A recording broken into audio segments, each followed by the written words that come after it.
Channel کو subscribe کریں اور عید کی خوشیوں میں میرے ساتھ شریک ہو جائیں۔ عید پر امی گھر کے کونے کونے کی صفائی اس طرح سے کرواتی ہیں جیسے مہمانوں نے گھر کی ڈسٹ انسپیکشن کے لیے آنا ہو۔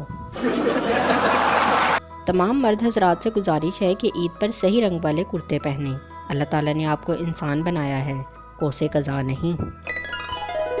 شلوار قمیض سفید ہو یا کالی، عید کی نماز کے بعد سب نے ٹراؤزر شرٹ پہن کر ہی سو جانا ہے۔ سمجھ نہیں آ رہی خوشی عید کی ہے یا 3 دن لائٹ نہ جانے کی۔ عید تو لڑکیوں کی ہوتی ہے، 10 روپے کی مہندی لگا کر 3 دن اسے دیکھ کر خوشی ہوتی رہتی ہیں۔ سوچ رہا ہوں اگلی عید پر نیا سوٹ خریدنے کی بجائے نیا بستر خریدوں تو زیادہ بہتر رہے گا۔ مورخ لکھے گا، ایک ایسی قوم بھی تھی جو عید کے دن نئے کپڑے پہن کر سو جاتی تھی۔ آج امی جان نے پوچھا عید پر کیا چاہیے؟ میں نے کہا دلہن، بس تب سے کمر کی ایک ہڈی درد کر رہی ہے۔ بیچارے کو بتانا مہنگا پڑ گیا۔ دعا کرو یہ عید مجھے راس آ جائے، میری ساس میرا رشتہ لے کے خود میرے پاس آ جائے۔ کنواروں کی دل کی آرزو۔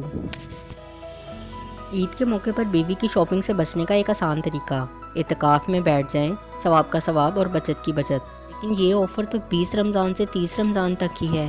لیکن میرے خیال سے جن کو کورونا نہیں روک سکا ان کو اعتکاف کیا روکے گا؟ تمہارے پیسوں سے عید کی شاپنگ کرنا چاہتی ہوں، میری سادگی دیکھ کیا چاہتی ہوں۔